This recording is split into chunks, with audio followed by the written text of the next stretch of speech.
Peliharaan Nenek. Sebuah kisah horor tentang teror sosok peliharaan nenek, sebuah warisan yang tidak diinginkan. Dari akun Twitter Payung Hitam, akan segera Mimin bawakan khusus buat kalian semua, penikmat setia cerita-cerita horor di channel Spesial Horor. Terima kasih sebelumnya atas support, doa, dan kehadirannya selama ini. Semoga channel ini bisa berkembang lebih baik lagi ke depannya. Jangan lupa bagikan cerita-cerita ini ke keluarga dan teman-teman, biar semuanya ngumpul bersama di sini, merinding bersama-sama. Tanpa banyak kata lagi, buat kalian yang sudah penasaran dengan ceritanya, selamat menyimak dan salam sehat sukses selalu buat kita semua.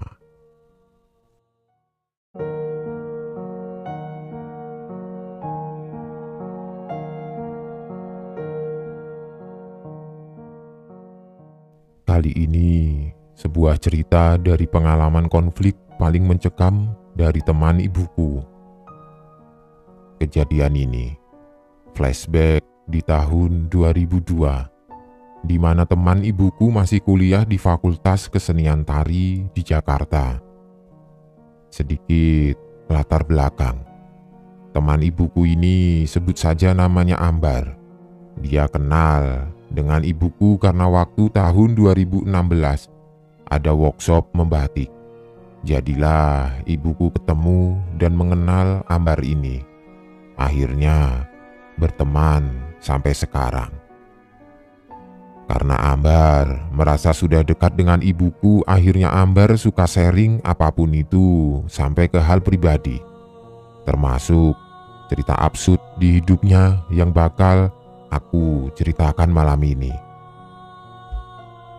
Cerita ini diceritakan oleh ibuku atas persetujuan Ambar, karena mau menyampaikan pelajaran hidup dan juga budaya yang harus tetap lestari sampai kapanpun. Namaku Ambar. Waktu itu aku masih semester 4 kuliah. Biasanya kampus mengadakan acara besar tahunan di semester ganjil, yang mana bakal ada penampilan dari masing-masing jurusan dan angkatan di kampusku. Acara itu bakal diadakan di awal semester depan. Aku tertarik mau ikut perform di pentas itu, karena aku belum pernah sama sekali perform di acara kampus. Pengumumannya memang disebarkan 1,5 bulan sebelum acara diselenggarakan. Tapi saat itu aku memang sudah mau UAS, jadinya akhir semester 4 sisa 1 minggu lagi. Awalnya aku ragu apakah ikut atau tidak ya. Yang membuat aku bimbang, aku bakal menari berkelompok atau aku bakal menari solo. Begitu. Kalau solo, tandanya aku harus izin dengan semua teman kelasku, karena memang cuma boleh satu kelas menyumbang 1 perform. Di jurusanku memang cuma ada 4 kelas saat itu. Tapi kalau digabung dengan jurusan lain bakal super ramai. Jadi bayangkan saja, kalau setiap kelas ada 3 yang menyumbang perform, mau selesai acaranya kapan? Akhirnya setelah musyawarah dengan teman satu kelas, kami sepakat untuk aku menari solo. Teman sekelasku juga percaya aku bisa tampil dengan maksimal. Lagian teman satu kelasku juga kurang kompak, jadi mereka tidak begitu memaksakan untuk ikut perform. Setelah semuanya sepakat, aku mendaftar ke panitia. Tinggal memikirkan mau membawakan tarian apa. Aku diberi kesempatan 5 hari untuk menentukan mau membawakan tarian apa. Ini momen yang aku tunggu-tunggu sebetulnya. Walaupun ada hambatan nantinya di atas panggung, setidaknya aku bakal punya pengalaman dan sudah berusaha. Ini bakal jadi prestasi untuk diriku sendiri walau tanpa piala. 2 hari sebelum aku mendaftarkan diri buat perform, aku masih bingung mau membawakan tarian apa. Akhirnya terlintaslah di pikiranku kalau aku akan membawakan satu tarian dari desaku saja. Dan sedikit latar belakang juga, mengapa aku memilih menari tarian daerah asal desaku, karena nenekku adalah seorang penari juga. Itu juga kenapa aku mengambil jurusan seni tari. Jadi di keluargaku memang sudah menjadi turun-menurun yang bisa menari tari tradisional. Tapi tidak termasuk ibuku karena ibuku kurang menyukai tari-tarian. Akhirnya dia tidak menekuni. Tapi dia bisa juga menari sedikit. Jadi darah seni tari ini aku dapatkan dari keluarga nenekku. Saat itu aku juga merasa senang bisa sekalian nanti pulang kampung. Karena terakhir aku pulang kampung sekitar umur 6 tahun. Oh iya, aku lahir, besar, dan tinggal di Bandung. Karena ayahku punya tugas tetap di Bandung. Tapi orang tuaku dan nenek kakek dari kedua orang tuaku asli dari Jawa Tengah bagian selatan. Maaf, aku tidak bisa menyebutkan nama daerahnya karena gampang teridentifikasi. Aku takut salah ngomong. Jadi, aku orang mana? Ya orang Jawa Tengah lah, tapi tinggal di Bandung. Aku ke Jakarta untuk kuliah saja. Siang itu, aku sudah kepikiran selalu mau pulang kampung dan refreshing.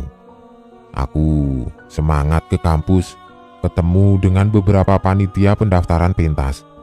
Akhirnya, aku fix membawakan tarian pilihanku ini. Waktu itu, aku betul-betul tidak merasa bakal ada hambatan apapun. Malamnya aku cerita ke teman dekatku masa SMA. Kita mahasiswi di kampus yang sama dan jurusan yang sama. Nama temanku Ratih. Ratih ini walaupun umurnya sama denganku, tapi dia adik tingkatku, angkatannya di bawah 1 tahun dariku. Di perbincangan itu, aku juga berencana mengajak Ratih ke kampungku untuk sekalian liburan semester dia. Lagian, supaya dia tahu juga bagaimana prosesnya perform dan upacara-upacara sebelum pentas tari daerah. Kita punya rencana bakal berangkat ke kampungku langsung setelah UAS, alias minggu depan supaya bisa lama latihannya dan matang persiapannya. Setelah teleponan dengan Ratih, besoknya aku pulang ke rumah di Bandung 3 hari mau izin dengan ibuku. Aku kurang begitu dekat dengan ibu. Jadi kalau ada apa-apa aku pasti ceritakan dadakan. Atau pas mepet-mepet begitulah. Bu, Ambar mau pentas tari dong nanti.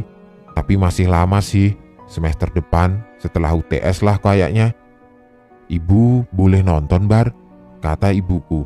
Ya boleh ibu. Nih niatnya mau ngajak ibu.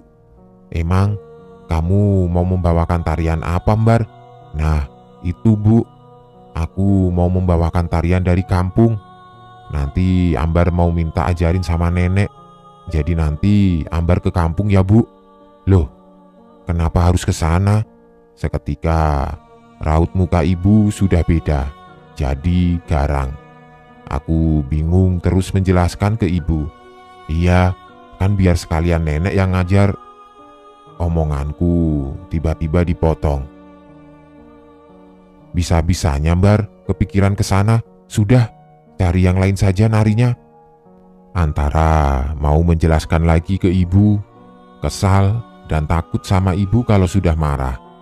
Akhirnya aku diam saja, mikir bagaimana cara ngomongnya ganti tarian ke panitia.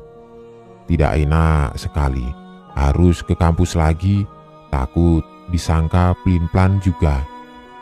Karena aku sudah tidak mendapat dukungan dari ibu, aku menceritakan ke bapak. Saat itu, bapakku juga sedang di luar kota. Jadi aku via telepon bilang, "Pak, nanti Ambar mau pentas bulan depan. Ambar mau nari daerah." "Wah, keren itu Ambar. Nari apa memangnya?" tanya bapak. "Tari yang nenek suka bawain pas muda. Jadi Ambar mau minta ajarin nanti sama nenek." Mendengar itu, bapak juga langsung tidak setuju. Tapi setidaknya tidak mengomel seperti ibu. Enggak, sebaiknya ganti saja tema kamu. Kan banyak tarian di Indonesia yang lebih bagus. Bapak kurang suka kalau kamu belajar tarian itu, Mbar." Dalam hatiku, kok pada tidak mendukung sih aku menari ini? Akhirnya aku menjelaskan ke bapak. "Ya, lagian Ambar sudah daftarin tema ini Pak ke panitia. Mana bisa ganti? Sudah disusun nanti konsep panggungnya. Ambar tidak mau dianggap pelin-pelan." Bapak cuma menghela nafas saja tanpa memberi jawaban. "Ya sudah Mbar, besok kan kamu mulai UAS, istirahat saja. Tanya lagi nanti sama ibu. Bapak sudah menjelaskan ke kamu, bapak tidak suka kamu nari tarian itu ya. Bapak tutup ya Mbar. Assalamualaikum." "Waalaikumsalam." Teleponnya langsung cepat ditutup bapak. Sudah capek ngerayu, tetap tidak dibolehkan. Sudahlah, aku akhirnya tetap nekat dan bohong sama kedua orang tuaku. Jangan dicontoh ya, ini juga aku kualat. Makanya pentas ini akhirnya tidak berjalan lancar. Malam itu, aku mencari alasan bagaimana nanti bisa dibolehkan pergi. Akhirnya aku yang super licik ini punya ide untuk biar si Rati saja yang izin ke ibuku. Pura-puranya kita mau ada acara makrab UKM. Besoknya, aku langsung cepat-cepat bilang ke Rati dan sepakatlah kita buat izin ke orang tuaku. Aku mau makrab. Begitu juga aku izin ke orang tua Rati. Seminggu ke depan setelah UAS. "Bu, aku sudah ganti tarian, jadi tarian yang lain. Tapi nanti Ambar mau makrab Bu sama anak UKM PES. Kira-kira seminggu boleh ikut ya Bu? Kan sekalian mau libur semester. Izinku dan Ratih pada ibuku." "Sama siapa saja?" tanya ibu padaku dan Ratih. "Ada banyak, nanti kawan di sana Bu. Tapi aku berangkat di sini sama Ambar," kata Ratih menjawab ibuku. "Ya sudah, Ambar, ibu minta nomor Ratih ya. Siapa tahu ada darurat apa-apa ibu bisa telepon Ratih," minta ibuku. Aku memberikan nomor HP Ratih lalu aku dan Ratih lihat-lihatan. Kenapa ya? Kok ibuku tidak minta surat perizinan dari kampus, cuma minta nomor Ratih? Ya sudahlah, justru bagus ini, kesempatan sekali. Selepas izin dari ibu, aku langsung packing semua barang. Aku berangkat ke rumah nenek dengan bis di hari Rabu pagi saat itu. Dan sampai sana Rabu sore. Aku ketemuan dengan Ratih di terminal daerah Bandung. Di perjalanan, aku senang sekali. Merasa bersalah sudah bohong sama ibu tanpa izin sama bapak pula. Di perjalanan, aku senang sekaligus merasa bersalah sudah berbohong sama ibu tanpa izin sama bapak pula. Akhirnya, singkat cerita, kita sampai di kampungku. Rumah nenek tepatnya. Dari terminal kota ke desa naik becak sekitar 15 menit tanpa memberitahu nenek juga sebelumnya. Rumah ini berada di pedesaan tapi tidak terpencil, jaraknya antar rumah tetangga ada 20 meter. Mobil tidak bisa masuk, cuma bisa becak saja karena ada di tepian sawah. Kebetulan di situ nenek lagi mengurus tanamannya di depan rumah. Melihat aku bersama Ratih datang, nenek sebenarnya agak bingung dan lupa. Wajar saja. Aku terakhir ke sana kira-kira 14 tahun yang lalu. Nenek menyambutku dan agak heran juga kenapa aku masih hafal dengan jalannya. Oh iya, kenapa aku bisa hafal rumah nenek? Sebetulnya nenekku semacam artis saat mudanya. Dia terkenal di kota itu karena dia penari handal dan sering mengisi acara-acara besar di daerah kampungku. Makanya aku sekali bilang dengan tukang becak di sekitar situ nama nenekku. Beliau langsung tahu rumahnya. Nenekku belum terlalu tua kelihatannya. Padahal umurnya sudah 71 tahun saat itu. Masih bisa beraktivitas sendirian. Masuk ke halaman rumah. Aku seketika bernostalgia dengan masa kecilku. Semakin masuk ke rumah, aku makin kegirangan mengenang masa kecil. Betul-betul tidak berubah bentuk rumahnya. Di situ kami disediakan tempat menginap untuk 1 minggu di kamar bekas ibuku. Posisi kamarnya ada di tengah. Kamar nenek di belakang, kamarku tengah, dan yang depan kosong. Entahlah kenapa kami ditempatkan di kamar yang tengah. Nenek kelihatan sumringah dan betul-betul semangat menyambut kami. Tapi aku bingung, kenapa nenek tidak menanyakan ibu. Malam itu tampak biasa saja disuguhi makan malam, dan di situ kami mulai bercerita bagaimana kami di kampus dan tujuan kami ke sana. Nek, nanti aku mau pentas nari. Nenek ajarin aku dong. Aku seminggu di sini niatnya, Nek, kataku. Wah, boleh. Sama kamu juga ya, Nduk? Tanya nenek ke Ratih. Tidak, Mbah. Aku mau lihat prosesnya saja, kata Ratih. Oh, ya sudah. Tapi boleh juga ikut latihan loh. Kalau gitu Mbah, besok kita beresin kamar depan. Kita latihan di situ saja, lebih luas, ajak nenek. Kami sepakat di situ. Besok pagi sekitar jam 10 mulai latihan. Tapi sebelumnya nanti subuh aku mau diajak sama nenek ke suatu tempat. Hanya aku, Ratih tidak ikut. Katanya, aku harus dikuatkan supaya nanti prosesnya tanpa hambatan. Aku setuju saja waktu itu. Waktu lagi enak tidur. Betul saja, nenek ke kamarku. Memakai pakaian rapi persis seperti orang mau manggung. Sanggul dan selendangnya sudah rapi. Ditambah parfumnya yang khas semerbak sampai sekamar. Aku bersiap, tapi aku tidak boleh memakai baju dan dalaman. Aku tinggal saja dalaman di kamar. Cuma kain saja yang ku kenakan. Nenek mengajakku ke tempat seperti lapangan kecil tidak jauh dari rumah, tapi lewat pintu belakang. Aku tidak banyak bertanya. Aku memang selalu patuh kalau ada upacara adat dari beberapa tarian di Indonesia. Sampai di lapangan kecil itu yang ada sumur dan kendi juga berisi bunga-bunga. Ada daun-daun semacam mungkin pandan dan sirih. Tidak begitu jelas, karena itu subuh dan masih gelap. Nenekku melepas sanggul dan mulai tergerai rambutnya yang panjang, sambil dia berkidung, bernyanyi. Aku dimandikan. Berdiri, bulu kuduku dingin sekali. Air berasa mengalir dari atas ubun-ubun sampai ke mata kaki. Segar sekali airnya. Disiram tanpa sabun dan akhirnya sudah selesai.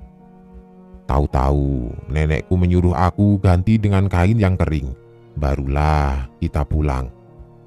Sampai di rumah, aku juga sempat disisiri oleh nenek disiapkan baju.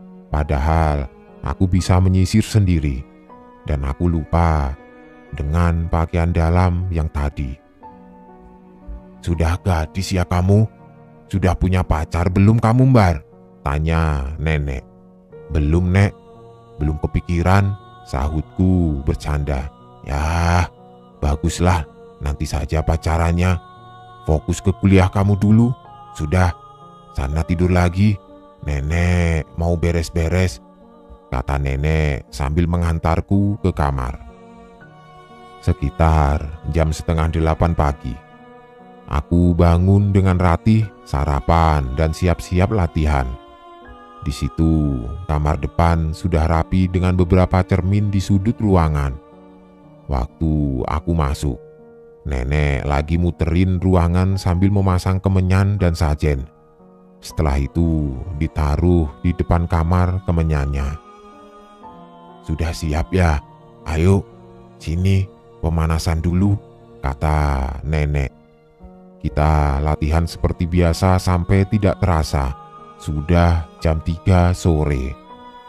Tidak berasa capek, tapi Ratih sudah pucat sekali kecapean.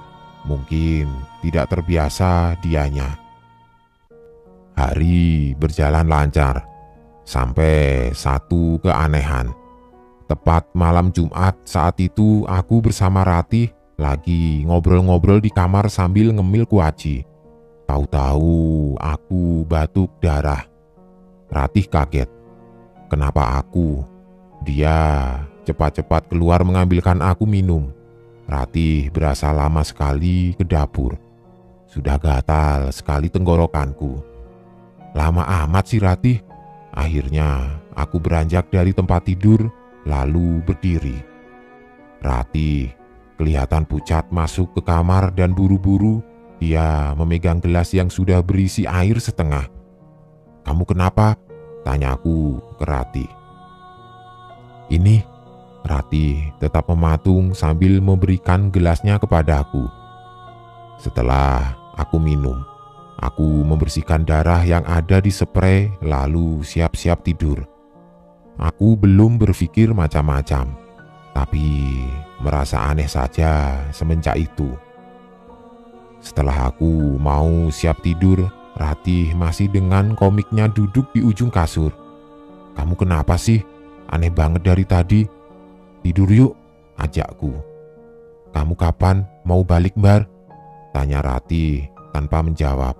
"Lah, baru semalam kita di sini. Kenapa? Homesick?" "Enggak sih. Ya sudah, tidurlah. Besok latihan lagi tuh kamu. Oh iya, baca doa jangan lupa." "Iya," kataku. Tumben Ratih menyuruhku berdoa sebelum tidur. Tapi aku cuek saja. Di tengah tidur malam itu, sekitar jam setengah 2 pagi aku kebangun. Tenggorokan berasa gatal lagi. Kenapa ya aku bisa-bisanya batuk darah? Tumben. Akhirnya aku mau minum tapi gelas yang tadi sudah habis airnya. Mau tidak mau aku ke dapur lagi.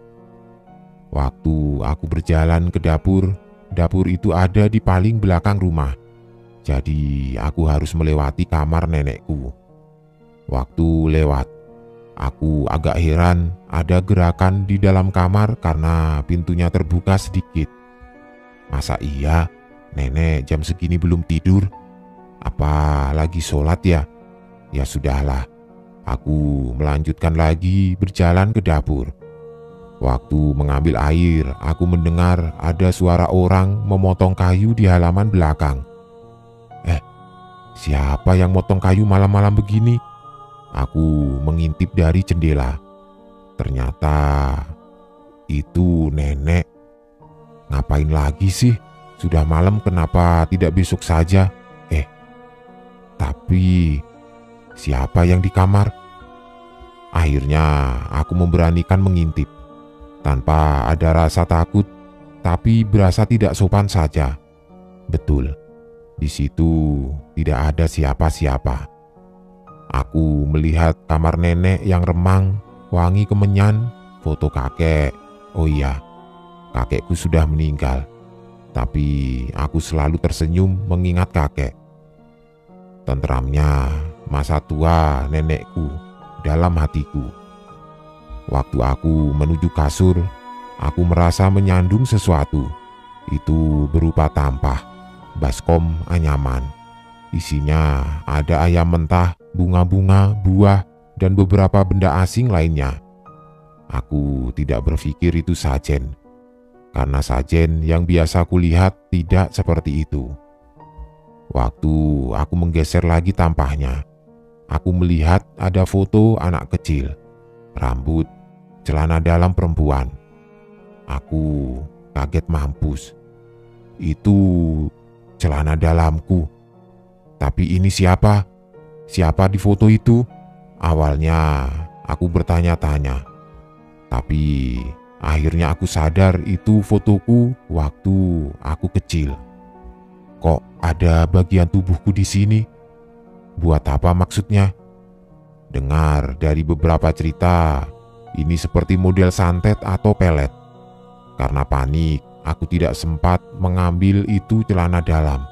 Langsung cabut ke kamar.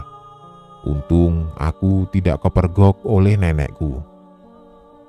Besoknya, hari kedua di rumah nenek, kami latihan lagi. Kali ini Ratih tidak enak badan, jadi dia cuma menonton saja. Hari itu juga latihan aku selingi istirahat, tidak seperti kemarin. Nenek kamu tidak pernah sholat ya? Kata Ratih. Iya juga ya.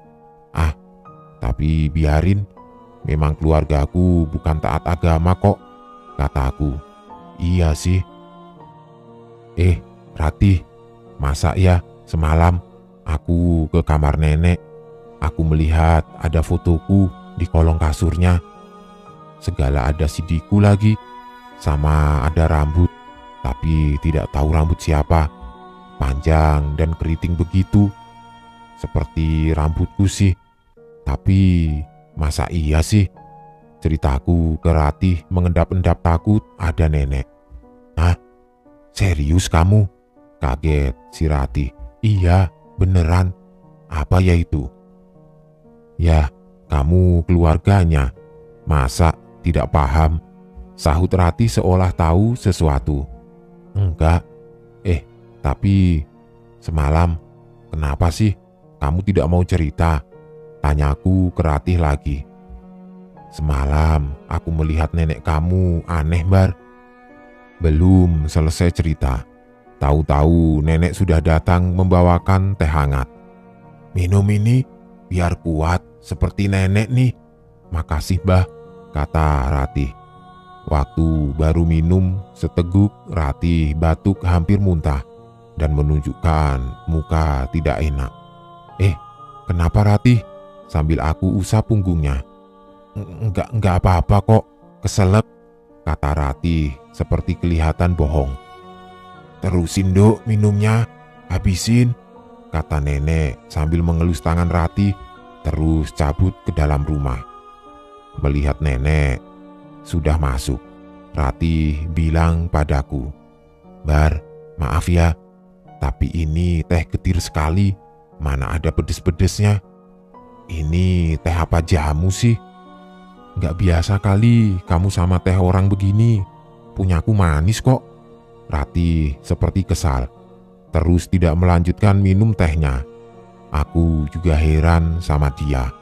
Kenapa pahit?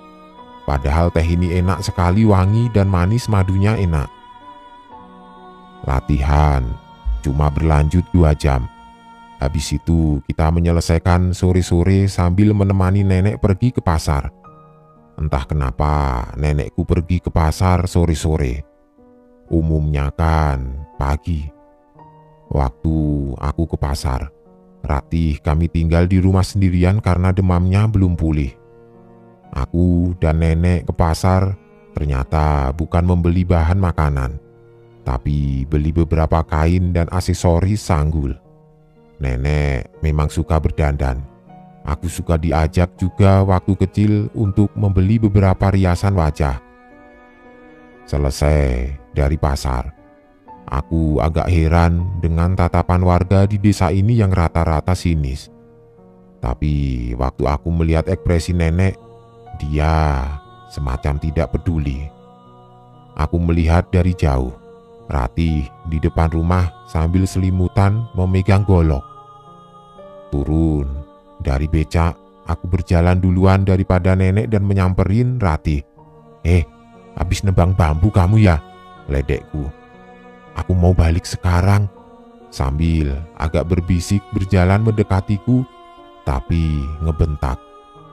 Aku bingung kenapa ini Ratih.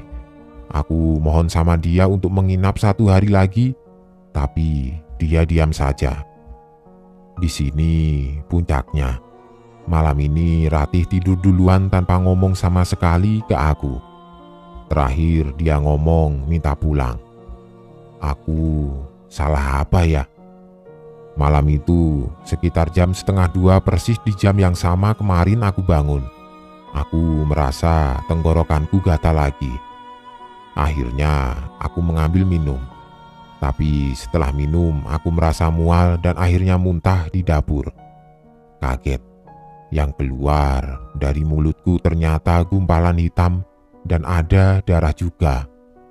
Aku jijik dan takut. Akhirnya aku memanggil nenek, tapi yang keluar malah Ratih. "Loh, apa itu, Mbar?" kaget Ratih. "Nggak tahu, aku nggak tahu. Aku takut," aku menjelaskan ke Ratih, sambil Ratih membopongku ke kamar. "Nenekmu mana?" tanya Ratih. Aku cuma menggeleng kepala dan Ratih keluar kamar mencari nenekku. Aku bingung, nenek kamarnya ada di dekat dapur, tapi kenapa tidak keluar saat aku berteriak sekencang itu. Waktu menunggu Ratih di kamar, aku merasa ada yang memanggil namaku dari luar. Suaranya aku kenal, tapi tidak tahu siapa. Betul saja, aku keluar kamar. Di kamar depan tempat latihan nari terbuka pintunya dan aku melihat di situ ada perempuan mirip ibuku. Di situ juga aku melihat ibu terduduk depan cermin sudut kamar. "Lah, Bu, kok di sini?" tanyaku, tapi ibu tidak menjawab. Di situ ibu menengok ke arahku, terus pergi berlalu saja. Aku mengikuti ibu keluar. Waktu keluar lorong menuju dapur gelap sekali, tidak kelihatan apapun kanan kirinya. Aku takut sekali waktu itu. Ini si Ratih kemana ya? Akhirnya duduklah aku di sofa depan. Dari luar rumah, aku mendengar ada senandung sinden laki-laki diiringi musik. Dalam hati, siapa yang menggelar hajatan pagi-pagi buta begini? Tapi diselingi juga ada suara perempuan menangis. Aku makin penasaran. Akhirnya aku keluar rumah. Sunyi, dingin, senyap, angin tidak ada. Aku pecahkan suasana itu dengan berteriak, "Ratih!" Tetap tidak ada sahutan. Akhirnya aku masuk lagi dengan terburu-buru. Duh, kenapa sih ini? Aku bingung, aku takut sendirian. Ratih bersama nenek kemana sih? Tidak lama, suara sinden itu dan suara tangis perempuan itu kedengaran lagi dari dalam rumah. Ini apa sih sebenarnya? Masuk ke kamar. Aku juga dibuat kaget melihat ada perempuan menari menghadap lemari. Gerakannya gemulai dan handal sekali kelihatannya. Aku pikir itu Ratih. Tapi waktu orang itu menghadap perlahan menyamping, aku melihat itu wajahku. Sontak kaget. Aku mundur dan jatuh. Ini apa? Ini kenapa? Lagi-lagi aku menampar diri sendiri berharap ini mimpi. Lagi diam mematung, tiba-tiba anak perawan, masih wangi, kulitnya halus, rambutnya sama seperti ibu. Namanya Ambar sayang. Mendengar itu aku kaget dan bangun lagi menuju sumber suara. Iya, kamar nenekku. Waktu aku masuk ke kamar nenek, aku melihat ada diriku sendiri yang tadi lagi menari. Tahu-tahu ada di depan cermin rias kamar nenek, tanpa ada nenek di sekitar situ. Ternyata betul, karena nenek ada di dapur lagi berbincang sama sesuatu yang aku sendiri tidak tahu apa itu. Entah manusia atau bukan. Siluetnya perempuan, pakai mahkota, tapi dia posisinya tiduran di meja makan. Telungkup posisinya, sambil tangannya mengadah ke dagu. Setengah badan ke bawah aku tidak jelas. Intinya kelihatan tidak punya kaki. Aku semakin bingung dan lemas. Akhirnya aku pingsan. Di saat yang bersamaan aku bangun di pangkuan Ratih yang lagi menangis. "Ambar, bangun Bar, aku takut." Di sebelah Ratih ada nenek. Rautnya tetap tersenyum seolah tidak ada apa-apa yang terjadi. "Bangun Dok, ayo mandi. Lagi lemas begini bisa-bisanya aku disuruh mandi."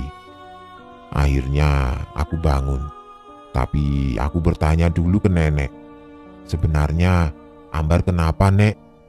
Tapi nenek bilang aku cuma pingsan saja kecapean. Pingsan di kamar dan bangun waktu maghrib. Ya, aku pingsan subuh dan bangun maghrib. Lama sekali.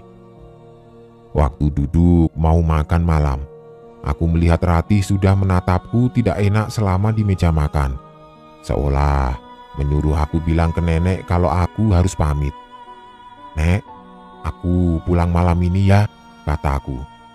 "Buru-buru banget Bar, kan baru 4 hari. Bilangnya seminggu," kata nenek. "Ratih sakit Nek, tidak enak. Aku juga sudah cukup berlatihnya. Besok-besok aku kesini lagi Nek."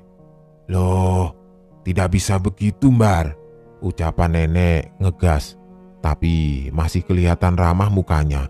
"Loh, memang apa yang ditunggu lagi Nek? Kan sudah cukup juga 4 hari. Ini tidak diduga-duga aku sakit, Ratih pun sakit." Nenek diam saja seolah ada yang disembunyikan. "Ya sudah, pulanglah Mbar. Lain kali pasti kamu kesini," ucapan nenek seolah yakin aku bakal balik. Akhirnya sekitar jam 8:30 aku ke terminal pakai becak yang mangkal di ujung pos desa. Sebelum pulang, aku baru sempat cek HP untuk mengabari orang tuaku kalau aku balik cepat. Di situ aku dapat SMS 2 kali. Yang pertama dari ibu, yang kedua ada SMS dari nomor yang tidak asing. Dalam SMS-nya cuma ada nomor 6 digit yang mana aku sadar setelah di bis. Itu nomorku sendiri. Yang aku telaah lagi. Isi SMS itu adalah tanggal di mana seharusnya kami balik, yaitu lusa. Aku bertanya pada Ratih. Tapi Ratih juga bingung kenapa bisa aku SMS nomor sendiri. Sedangkan di pesan keluarnya aku tidak ada SMS ke siapapun. Setelah perjalanan pulang, di rumah aku tidak kunjung membaik. Aku masih sakit yang susah dijelaskan. Gatal, tenggorokan, dan sendi semua sakit tapi tidak demam. Kalau Ratih, dia kabarnya membaik setelah 2 minggu. Karena aku capek begini terus, akhirnya aku mengajak Ratih ketemuan. Di situ Ratih kaget melihatku. "Kamu pucat sekali, urusan juga. Kamu yakin sudah tidak sakit?" tanya Ratih. "Masih sebenarnya dikit, tidak seperti kemarin." "Oh iya, aku punya tujuan ke sini. Aku pengen tanya, sebenarnya kamu kenapa sih pas di kampungku?" Di situ raut wajah Ratih sudah mulai menjadi kaku. Jawabnya lama, tapi katanya, "Nenek kamu itu tidak betul Mbar. Hari pertama ke sana, aku sudah lihat ada sesuatu di atap rumah nenek kamu. Tapi aku tidak tahu itu apa. Aku rasa itu orang sih. Tapi ngapain kan? Di hari kedua, waktu aku mengambilkan kamu minum, aku melihat nenek kamu gelagatnya aneh di kamar. Terus aku lihat ada ibu kamu di sofa, lagi duduk melihatku. Habis itu, dia seperti meludah. Tapi Mbar, ibu kamu dipocongi, makanya aku lari. Airnya tumpah. Yang lebih bikin aku kesal, waktu kamu ke pasar, aku tidur, ada yang selalu manggil-manggil nama kamu dari luar rumah, tapi arahnya dari belakang rumah. Waktu aku mengecek, tidak ada. Akhirnya aku makan sajalah, karena aku lapar. Pas lagi enak makan, dari kamar nenek kamu kedengeran suara bersin laki-laki. Aku panik. Akhirnya aku lari mengambil golok di dapur. Aku tidak mikir itu setan sih, tapi aku takut itu perampok. Jadi aku lari saja dari pintu belakang dan nungguin kamu di depan sambil bawa golok. Di situ aku bengong saja mendengar penjelasan Ratih. Itu saja, yakin. Waktu kamu pingsan, aku keluar memanggil nenek kamu sambil nangis kejer. Saking takutnya aku, Mbar. Nenek kamu ada di halaman belakang, tapi lagi mandi. Jam 1:30 mandi. Kamu bayangin deh. Tapi bodo amat, aku paksa saja pulang. Akhirnya dia pulang. Waktu sampai kamar, aku melihat kamu lagi menari di depan cermin. Aku tahu itu bukan kamu. Akhirnya aku sentuh kamu dan kamu pingsan begitu saja. Aku disuruh mengangkat kamu ke ruang tamu. Sampai akhirnya aku ketiduran karena capek menangis di sebelah kamu sampai siang. Sorenya, nenek kamu entah dari mana baru balik dan tanpa merasa panik sedikit pun. Akhirnya, tidak lama kamu bangun. Mendengar penjelasan Ratih yang jauh beda sama yang aku alami. Aku betul-betul lemas dan kaget. Aku pun menceritakan balik apa yang aku rasakan. Ratih juga kaget sekali. Dan kita yakin kalau saat itu aku sudah bukan di dunia ini. Tapi apa itu mimpi? Sepertinya bukan. Karena tamparan dari diriku sendiri berasa sekali. Pulang dari pertemuan dengan Ratih, aku mau memberanikan diri bertanya ke ibu. Bu, sebenarnya nenek kenapa sih? Kok Ambar tidak boleh ketemu? Ibuku diam lama sekali. Akhirnya aku tinggal pergi ke kamar. Tapi waktu mau tidur, ibu ke kamarku basa-basi. Tadi nanyain nenek kenapa? Kamu pengen banget ketemu. Iya bu. Kamu sudah dewasa. Sudah saatnya kamu tahu. Nenek kamu itu bukan orang yang baik. Kenapa ibu betul-betul tidak mau mengajak kamu kenal dia? Bahkan ibu sendiri pun ngeri ketemu dia. Karena dia selalu cari pewaris peliharaannya, Mbar. Waktu ibu muda, ibu dipaksa ikut sanggar. Tapi ibu tahu tujuan dia apa. Ibu tidak mau jadi pewaris apapun itu aliran dia. Kamu tahu kan, foto kakek di kamar nenek? Itu bukan kakek kandungmu, Mbar. Kakek kandungmu sebetulnya masih hidup. Tapi waktu ibu remaja, dia pergi meninggalkan nenek. Sudah ibu ingatkan sama nenek, jadi orang biasa saja.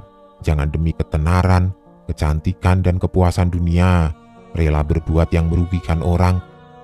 Dia sudah banyak menikah, Mbar, setelah ibu merantau ke Bandung. Dia sudah menikah dengan 3 laki-laki. Laki-laki terakhir dia nikahi itulah kakekmu yang kamu pernah jumpa waktu kamu kecil. Baik kan orangnya? Memang baik.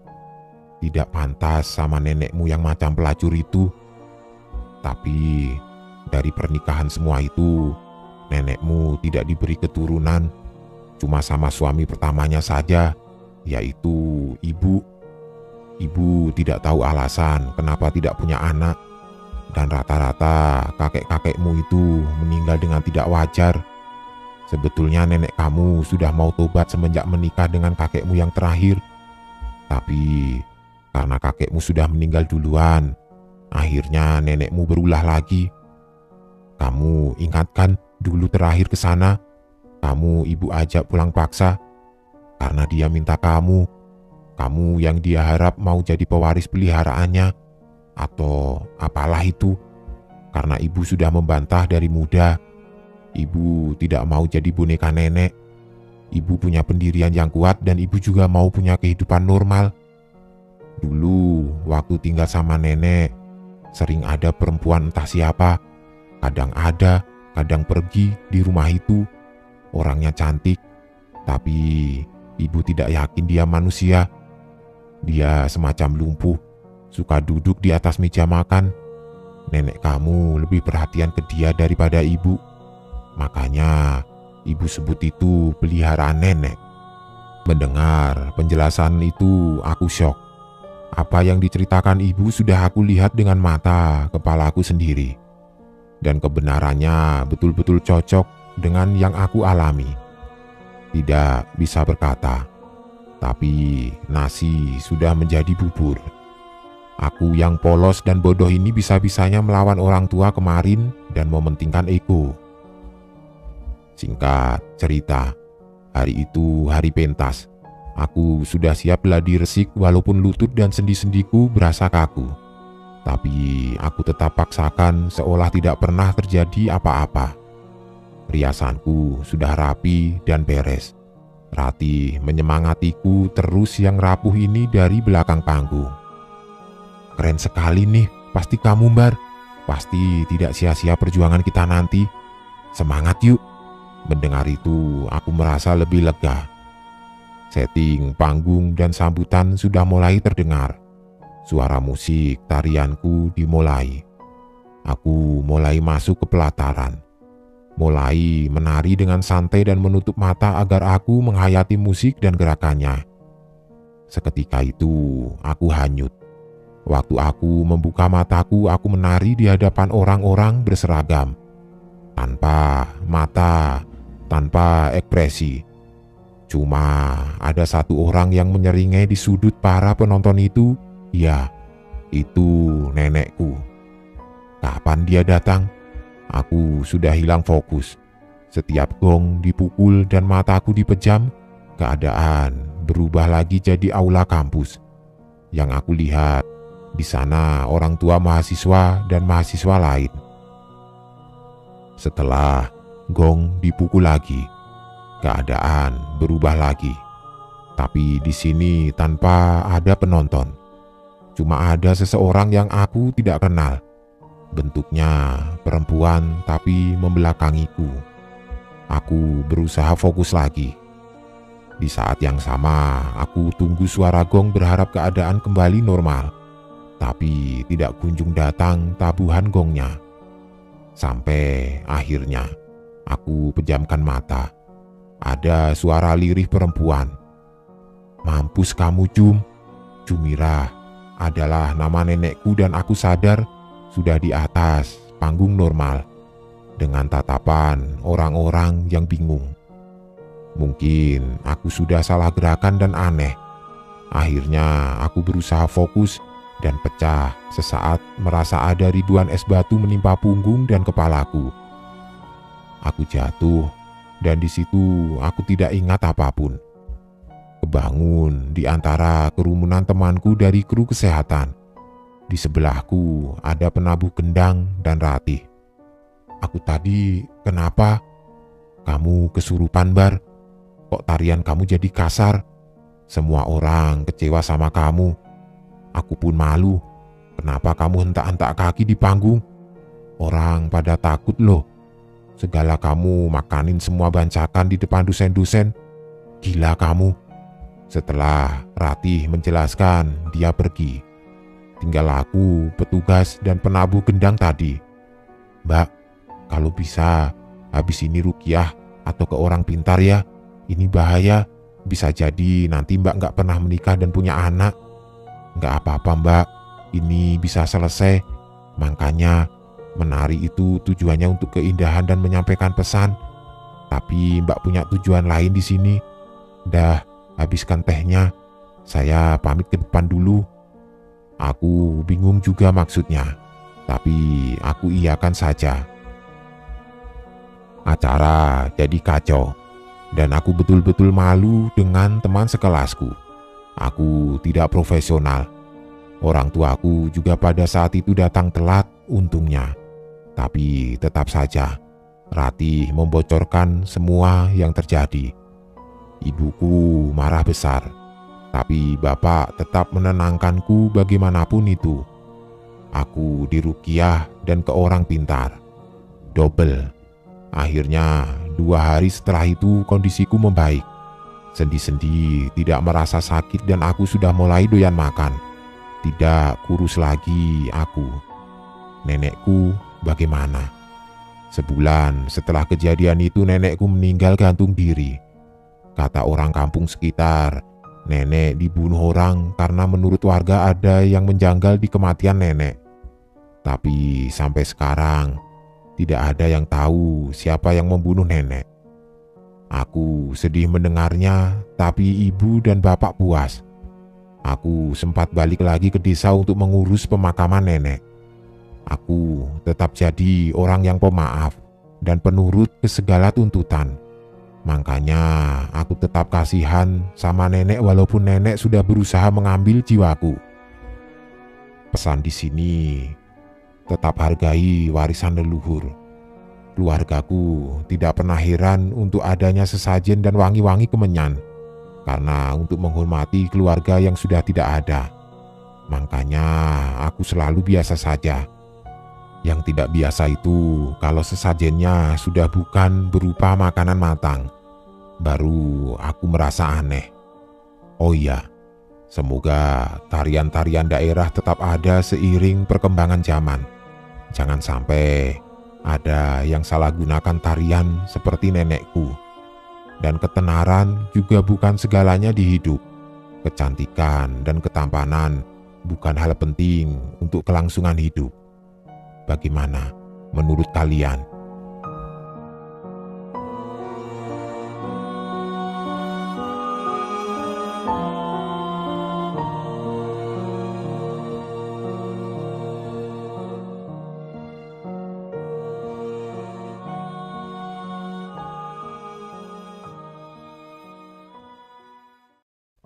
Selamat pagi, siang, sore, dan malam buat kalian semua penikmat setia cerita-cerita horor di channel Spesial Horor.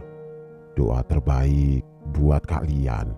Semoga selalu diberi kesehatan dan kebahagiaan.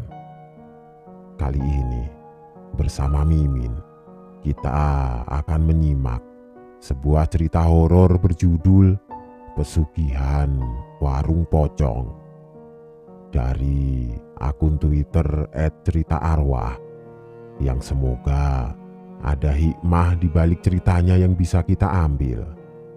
Baiklah, tanpa perlu banyak berkata-kata lagi, selamat menyimak dan semoga kalian suka dan terhibur dengan ceritanya. Salam horor.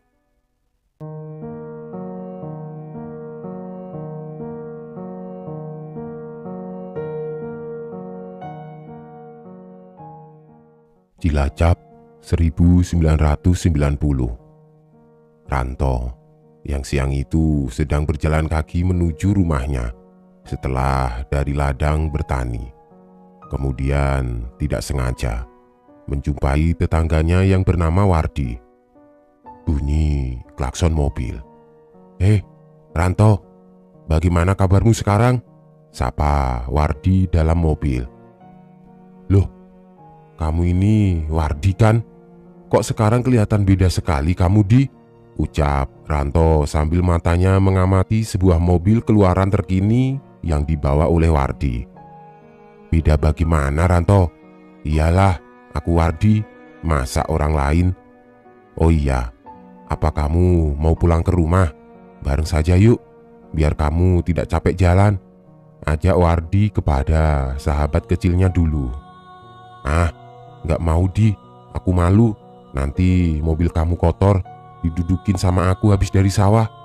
Tolak Ranto dengan malu-malu. Wardi, kamu sudah sukses sekali ya hidup di kota, sampai bisa membeli mobil baru seperti itu. Aku mau ikut merantau seperti kamu, Di. Syukur-syukur aku bisa dapat uang banyak untuk merubah nasib, sambung ucapan Ranto dengan nada suara yang memelas. Aku hidup di kota itu bukan kerja ikut orang loh Ranto. Aku buka usaha warung makan sendiri. Kalau memang mau ikut berdagang seperti aku, ayo aku bantu. Yang penting kamu sudah punya modal buat usaha nanti, jawab Wardi. Mendengar hal itu, seketika membuat Ranto membatin dalam hati. Pantas saja jika Wardi dengan mudah sudah bisa buka usaha sendiri di kota, karena orang tua Wardi memanglah juragan beras di kampung. Wardi pasti diberikan modal besar oleh orang tuanya dan dengan mudah Wardi hanya tinggal melanjutkan usahanya tersebut. Hal kontras yang dialami Wardi tentu saja menjadi pembeda dengan Ranto yang harus bersusah payah mencari modal jika mau membuka usaha. Loh, bagaimana jadinya? Apa kamu sudah siap buka usaha warung seperti aku? Kok kamu malah ngelamun sih Ranto? Tanya Wardi, membuyarkan lamunan Ranto. Iya Di, maaf. Ya sudah, kalau begitu aku mau rembukan dulu dengan Parinah, enaknya bagaimana? Masalah nanti modal bisa aku tukerkan sama kebun dan sawah kepunyaanku, jawab Ranto menutup pembicaraan dengan Wardi. Sesampainya di rumah, Ranto langsung mengutarakan niatnya kepada sang istri Parinah. Ia pun menceritakan jika tadi sepulang berladang dari sawah, ia tidak sengaja bertemu dengan sahabat kecilnya Wardi yang sedang pulang kampung menengok orang tuanya. Bu, Bapak tadi ketemu sama Wardi di jalan, berpapasan saat Bapak sedang jalan mau pulang. Tahu tidak Bu, kalau sekarang si Wardi naik mobil baru yang bagus sekali loh Bu. Ya, Bapak kan mau juga Bu bisa ubah nasib seperti Wardi, buka warung di kota, ucap Ranto berkeluh kesah. Parinah lalu menanyakan, bagaimana jika mereka ikut dengan Wardi karena saat itu ia tidak memiliki uang yang cukup untuk modal. Ranto kemudian menghela nafas dan menjawab pertanyaan istrinya itu dengan pasti jika Ranto akan menjual 2 ekor kerbau miliknya dan juga sawah yang ia punya sebagai modal untuk membuka warung. Awalnya sang istri memang merasa keberatan dengan keputusan suaminya itu. Berhubung 2 ekor kerbau dan sawah adalah sisa mata pencaharian mereka di kampung. Tapi yang jelas ya Pak, awas jangan sampai keliru loh mengambil keputusan. Lawong Wardi kan memang anak orang kaya. Dia sudah tidak pusing mencari uang buat modal. Beda Pak sama kita-kita ini. Lah, misalnya nanti buka warung di kota, lalu tidak jalan, pulang ke kampung, kebo dan sawah sudah terlanjur dijual, mau gimana Pak? Mbok ya dipikir baik-baik dulu Pak, saran sang istri. Sudah tidak Ranto pedulikan. Baginya, jalan kesuksesan dan mengubah nasib adalah dengan cara mengikuti jejak Wardi untuk membuka usaha di kota. Ranto nekat menjuali sawah dan 2 ekor kerbau miliknya. Yang tersisa hanyalah rumah gubuk milik Ranto di kampung. Setelah mendapatkan uang modal dari hasil penjualan sawah serta kerbau, Ranto langsung menemui Wardi di rumahnya. Wardi menjelaskan jika ia membuka warung nasi di daerah kawasan pabrik dan perkantoran, yang mana tempatnya cukup strategis jika dipergunakan untuk usaha makanan. Namun, sebagai persyaratannya Ranto tidak boleh sama dagangannya dengan pedagang makanan yang terlebih dahulu mangkal di sana. Ranto, persiapkan dan pikirkan sedari sekarang secara matang-matang usaha makanan apa yang akan kamu jual di sana. Jika kamu sudah benar-benar niat mau mencoba usaha warungan, jangan sampai makanan yang kamu jual ini sama dengan pedagang yang sudah ada di sana. Contohnya, kalau aku sudah buka warungan nasi, ada juga di sana yang warungan mie ayam, bakso, soto, nasi uduk, dan juga warungan kelontong, terang Wardi. Tanpa berlama-lama, Ranto berpikir ia langsung menjawab pada Wardi jika ia akan membuka warung ayam goreng Kalasan. Lah, bisa itu? Di sana kan memang yang menjual ayam goreng secara spesifik seperti pecel ayam atau pecel lele itu belum ada. Jadi, kamu bisa Ranto jika mau jualan ayam goreng Kalasan. Oh, alhamdulillah kalau seperti itu. Aku bisa langsung usaha warung dagang ayam goreng di kota, jawab Ranto. Singkat cerita, Ranto dan keluarganya diajak Wardi untuk usaha di kota. Wardi pun banyak membantu sahabat kecilnya dulu itu untuk mengurus perizinan dagang ke aparat setempat, serta membantu Ranto mengenalkan supplier bahan makanan yang menurut Wardi harganya jauh lebih murah dibandingkan jika ia membeli ke pasar sendiri. 4 bulan berlalu. Usaha Ranto dan istrinya tidak menemukan hasil baik. Warung ayam Kalasan yang ia geluti selalu sepi pengunjung. Alih-alih ada pun pembeli yang mau makan di warungnya, namun akhirnya pembeli yang makan di warung Pak Ranto hanya mau berhutang saja. Pak, bagaimana ini? Sudah hampir 5 bulan, masih seperti ini, tidak ada perubahan. Lama-lama modal kita akan habis, Pak. Apa kita pulang lagi ke kampung, Pak?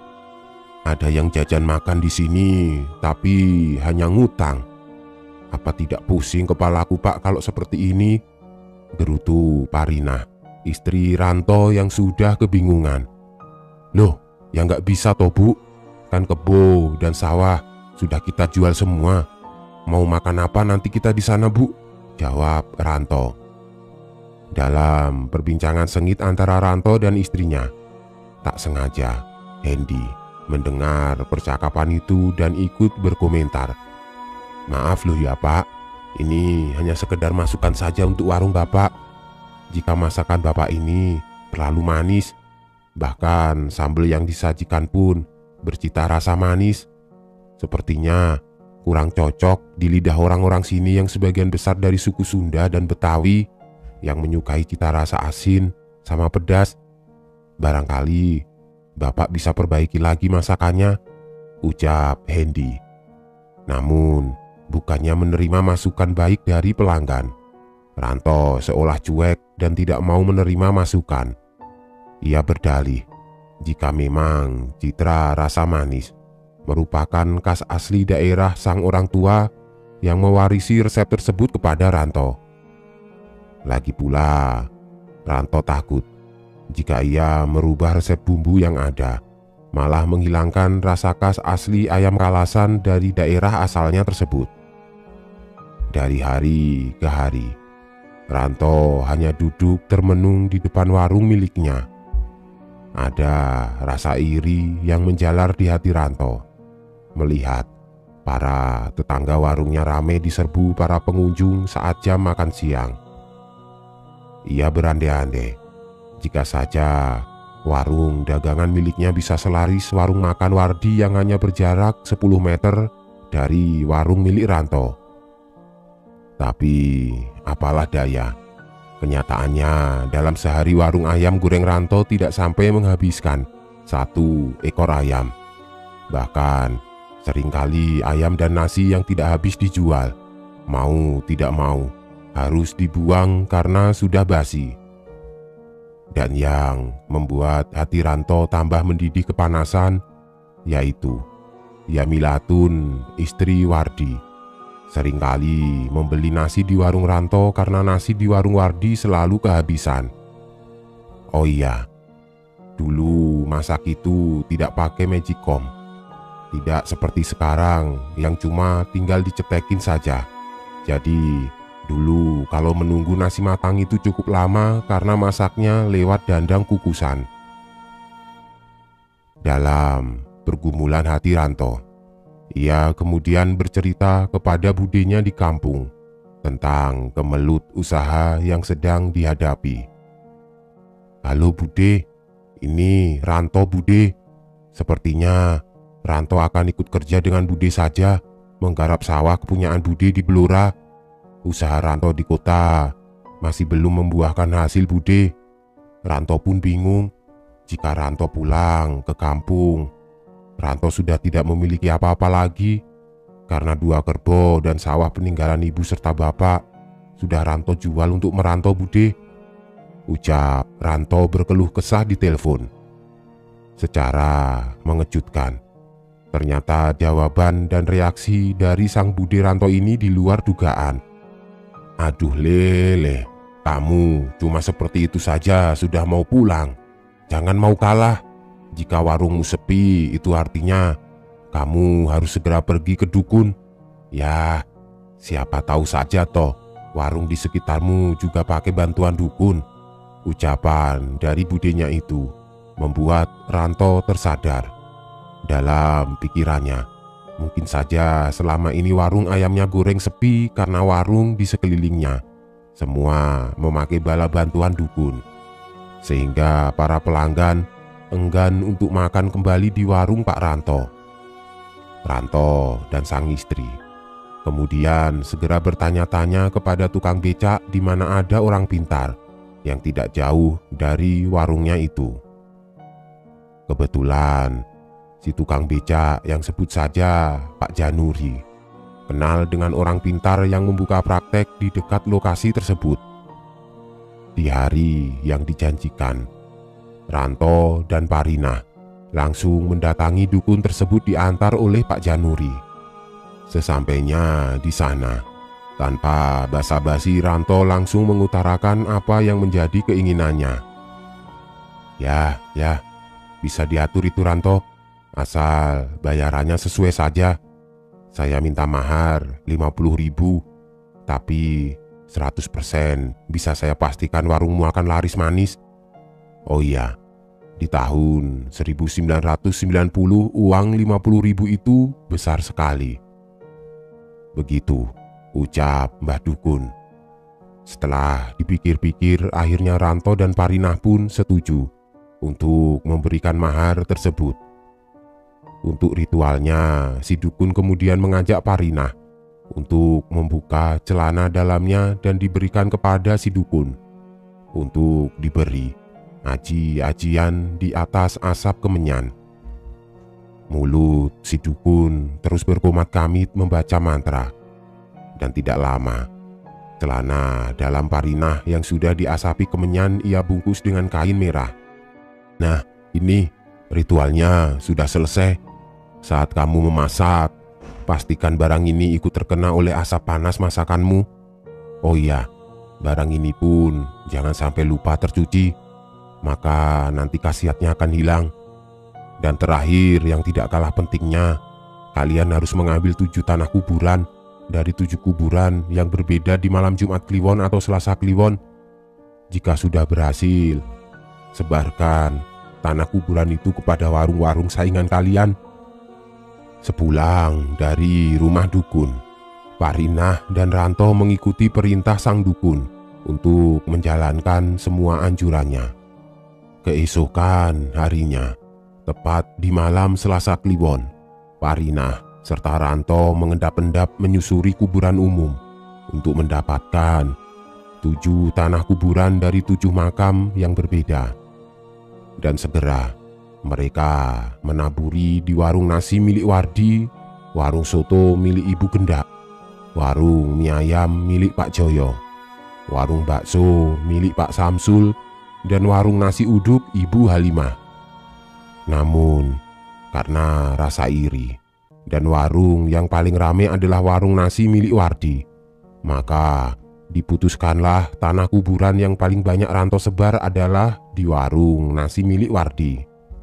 Tepat di pagi harinya, Wardi, istri serta anaknya terdengar berteriak-teriak meminta tolong saat mau membuka warung nasi mereka.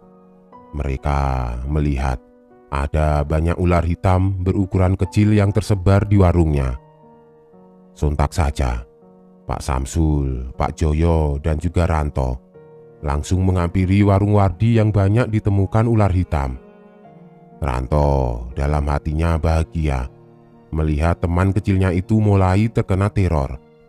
Padahal baru malam harinya ia dan sang istri menaburi tanah kuburan. Nyatanya khasiat berobat dari dukun itu begitu cepat.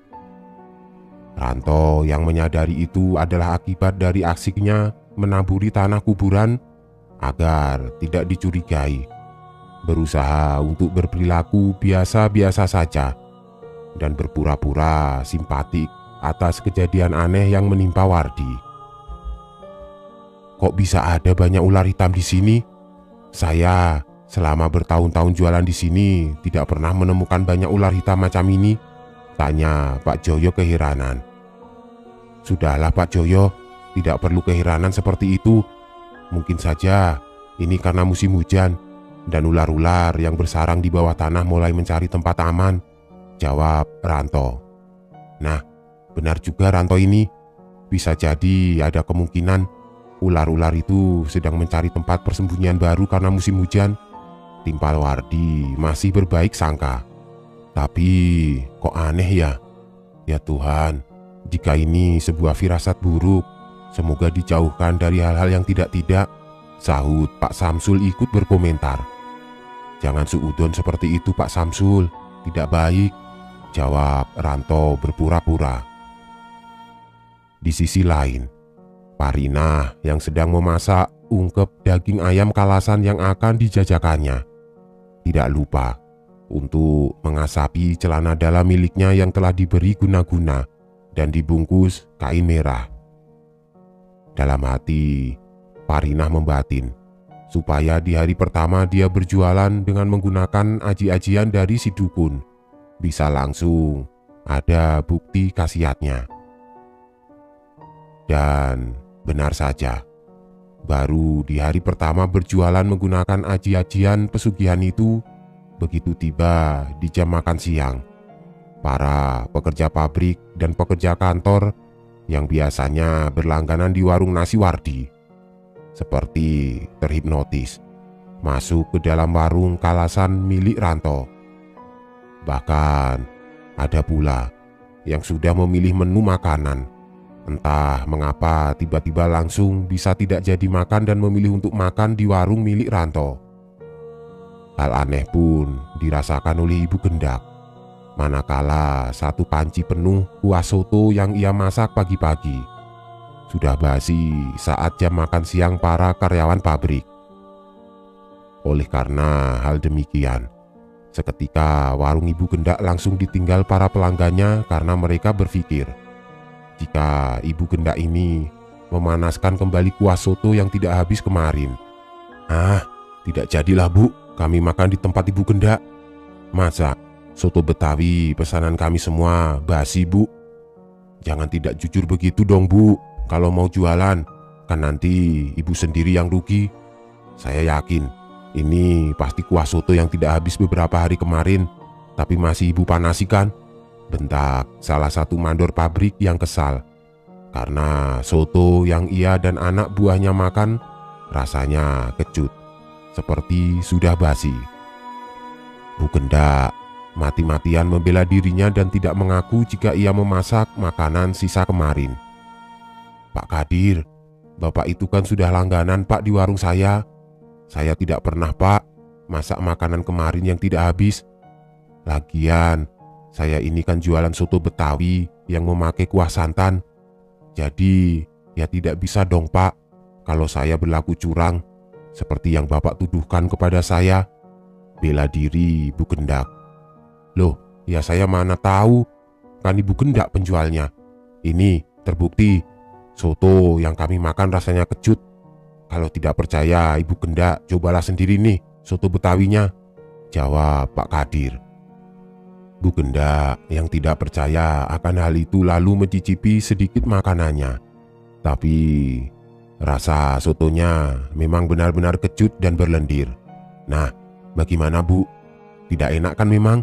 Sudahlah, kami tidak jadi makan di warung Bu Gendak jika seperti ini. Bikin orang sakit perut saja. Masa soto basi masih dijual, jawab Pak Kadir sambil berlalu pergi. Perasaan Bu Gendak mulai tidak karuan. Ia kemudian mencicipi kuah soto yang masih ada di dalam panci besar. Dan di sana pun rasanya kecut serta berlendir. Bu Gendak terpaksa hari itu juga membuang satu panci penuh kuah soto dan menutup cepat warungnya. Sejujurnya, Bu Gendak agak malu saat tadi siang ia dan Pak Kadir terlibat adu argumen. Dan memang ternyata terbukti kuah sotonya basi. Walaupun masih jadi misteri bagaimana kuah itu bisa cepat basi, tapi Bu Gendak saat itu masih belum mau berprasangka buruk tentang hal tersebut. Berlanjut di hari berikutnya, ada kejadian yang hampir mirip seperti yang dialami oleh Ibu Gendak di warung nasi Wardi.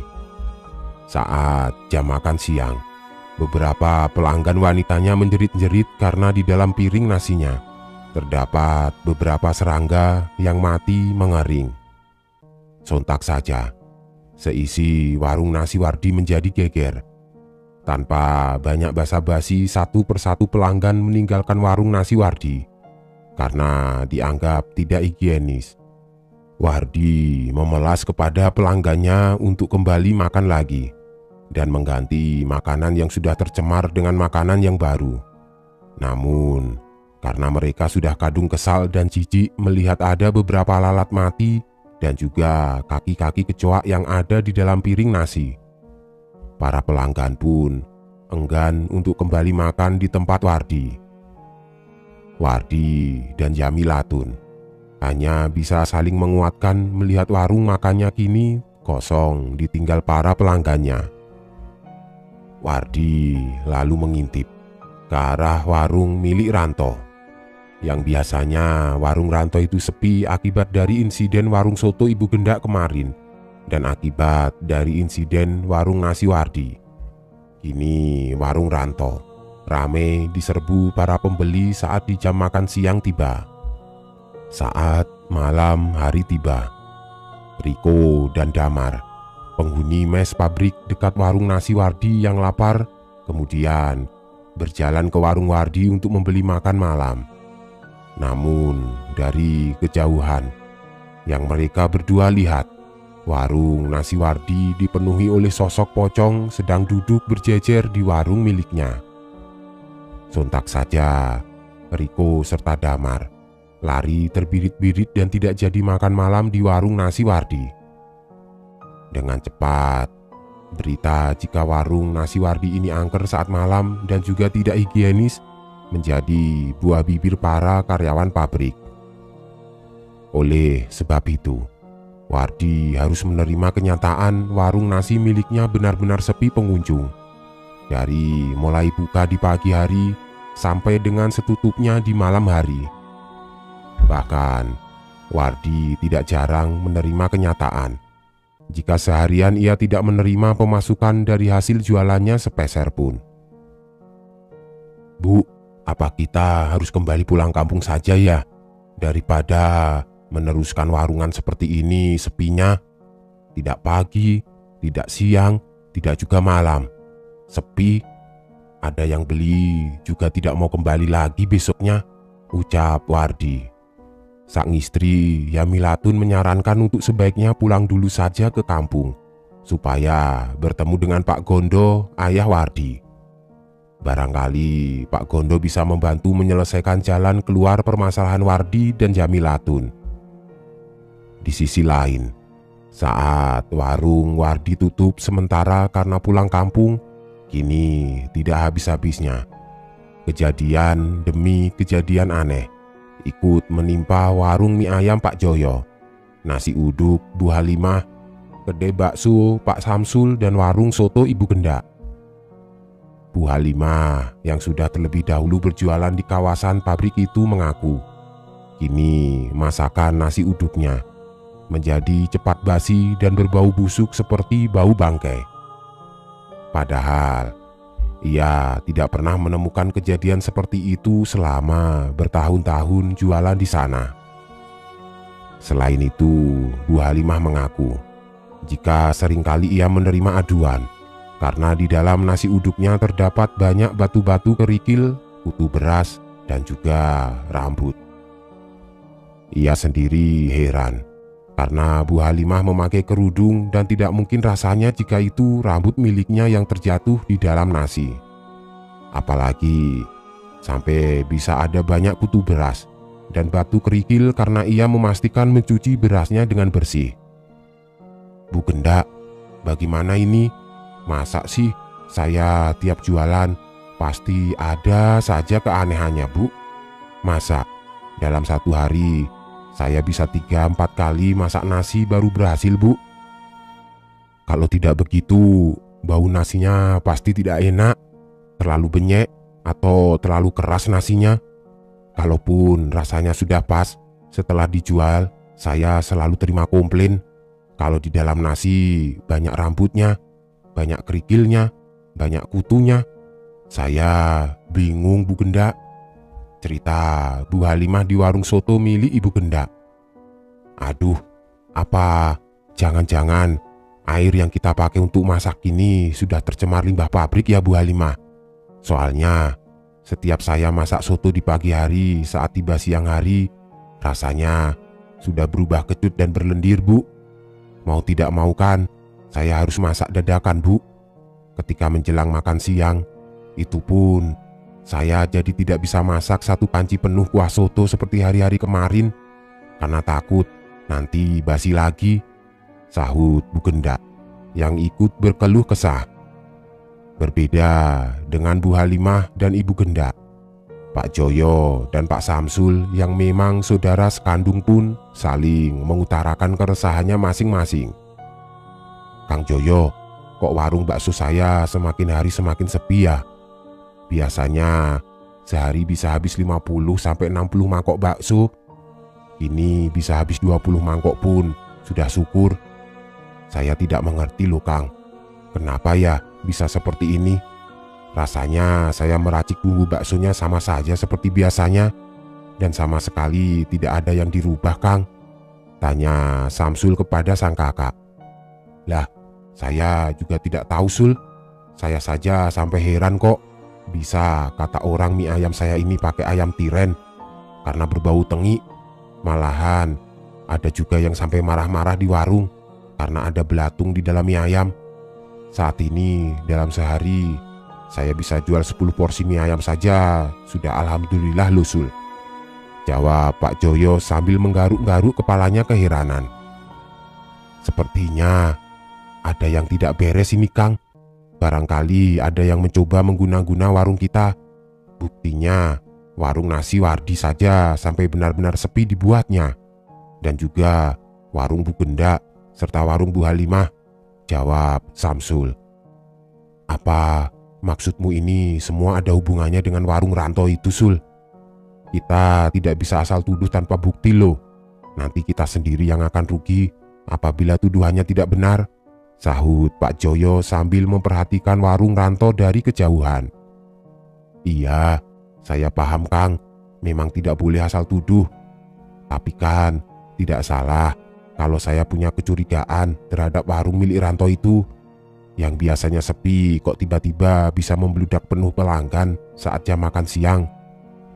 Kalau memang saya sudah punya bukti jika si Ranto ini main pesugihan, akan saya bakar warungnya, sahut Samsul kesal. Sementara itu, setibanya di kampung, Wardi tanpa basa-basi langsung bertukar pikiran dengan Pak Gondo, sang ayah. Wardi menceritakan keanehan demi keanehan yang ia alami akhir-akhir ini di warung nasi miliknya. Barangkali ada yang sengaja melakukan pesugihan, Wardi, dan pesugihan itu membuat rugi warung di sekitarnya juga. Kamu ingat-ingat saja dulu, Wardi. Apa ada hal mencurigakan sebelum kamu mendapatkan teror? Tanya Pak Gondo. Wardi sebenarnya tidak yakin ada yang berani berbuat demikian, Pak. Karena kami satu sama lain terlihat baik-baik saja. Lagi pula dagangan kami pun berbeda-beda di sana, Pak. Aduh, Wardi, kamu bisa berbicara seperti itu. Tapi Hati manusia siapa yang bisa tahu? Saat ini yang terpenting, kamu perbaiki lagi saja ibadahmu. Anggaplah ini cobaan dari Tuhan. Jangan lupa sholat dan selalu meminta petunjuknya agar segera ditunjukkan kebenaran yang sesungguhnya.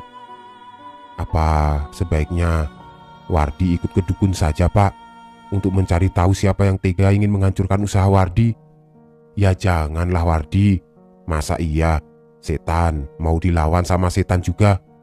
Kamu harus tahu, tidak ada yang bisa menandingi kekuatan Tuhan. Memintalah petunjuk padanya dan berserah diri. Insya Allah semua akan baik-baik saja. Bapak pun akan terus mendoakanmu, Nak. Semoga permasalahanmu cepat berlalu. Jangan lupakan, jika doa orang tua itu mustajab, jawab Pak Gondo memberikan nasihat kepada Wardi. Setelah hampir 1 minggu berada di kampung untuk menenangkan diri, Wardi dan istrinya kembali ke kota untuk mencoba peruntungan kembali membuka warung nasi. Begitu ia dan istrinya tiba, Wardi langsung ditemui oleh Samsul, Joyo, Ibu Genda, serta Ibu Halimah. Mereka semua saling bersaksi jika akhir-akhir ini banyak keanehan yang mereka alami di warung. Tapi anehnya, hanya warung Ranto saja yang terlihat adem ayem. Bahkan kini, warung Ranto buka tidak sampai jam 3 sudah tutup kembali. Karena selalu kehabisan diborong pembeli. Menurut mereka, Wardi harus bertanggung jawab untuk menegur Ranto, serta mencari tahu kebenaran karena sebelumnya, Wardilah yang membawa Ranto ikut berjualan di sana. Begini Wardi, jujur saja, kami ini semakin lama semakin resah dengan kehadiran Ranto. Kami mencurigai Ranto melakukan pesugihan warung pocong. Karena selama kamu pulang kampung, selain warung kami semua mendadak sepi akibat kejadian-kejadian aneh di luar nalar, para warga sekitar pun bercerita jika mereka sering ditampakkan wujud pocong di sekitar sini. Ucap Pak Samsul membuka percakapan. Baiklah, kalau begitu, jika memang dirasa saya perlu untuk berbicara dari hati ke hati dengan Ranto, karena memang sayalah yang mengajak Ranto untuk membuka warung di sini, jawab Wardi. Kami semua sepakat, jika memang terbukti Ranto berbuat curang, kami tidak segan untuk membakar warungnya itu. Setidaknya, kami sudah memberi ultimatum melalui kamu Wardi. Silahkan saja, jika ia tetap mau membuka warung pesugihan, asal jangan di sini tempatnya, karena akan merugikan kami semua. Timpal Pak Joyo terbawa emosi. Setelah keadaan sudah tenang, Wardi kemudian mengajak Ranto untuk berbicara dari hati ke hati mengenai prasangka para tetangga warungnya terhadap Ranto dan juga keresahan Wardi sendiri. Maksud kamu apa? Jangan berani mengurusi dapurku. Bilang saja jika kamu dan yang lainnya sebenarnya iri dengan warungku yang sekarang banyak pembeli, bentak Ranto kepada Wardi sambil berlalu pergi dengan wajah merah padam. Bu, itu loh, si Wardi sudah berani bener negur aku Bu, ucap Ranto membuka percakapan dengan istrinya dengan suara yang meninggi. Ingat saja, aku akan membalas semua orang yang memperguncingkan warungku ini, sambung Ranto yang geram, sambil bersiap-siap untuk pergi kembali ke rumah dukun untuk membuat perhitungan. Setibanya di rumah si dukun, Ranto kembali mengutarakan keinginannya untuk membuat bangkrut semua warung di sana, sekaligus ingin menambah pelanggan agar warungnya semakin laris. Belum puas rupanya kamu Ranto? Baiklah, jika itu maumu, kini ambillah lagi 10 tanah kuburan dari 10 makam berbeda di waktu malam Jumat Kliwon. Kemudian sebarkan di warung pesaingmu Ranto.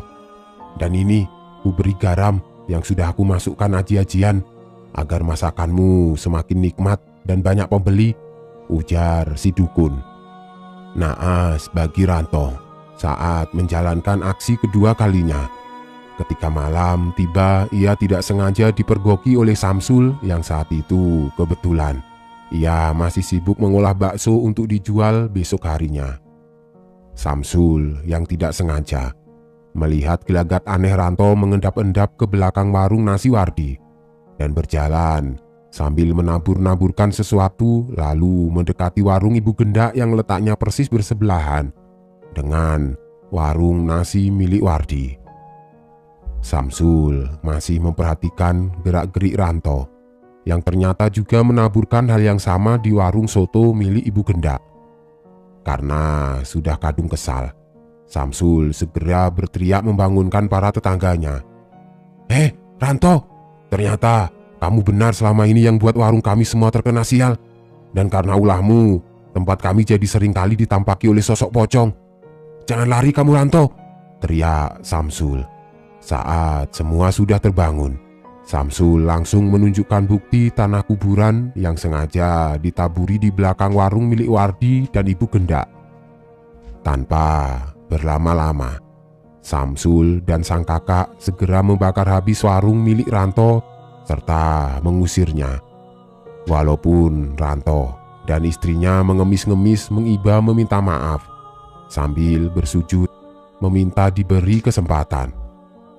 Akhir cerita, Ranto dan sang istri memutuskan kembali ke kampung halamannya dan menjalani kehidupan menjadi buruh harian, bercocok tanam di ladang orang untuk memenuhi kebutuhan hari-hariannya. Begitulah sedikit contoh dalam cerita ini bisa menjadikan pelajaran berarti bagi teman-teman semua untuk jangan mengikuti perasaan iri dengan pencapaian orang lain.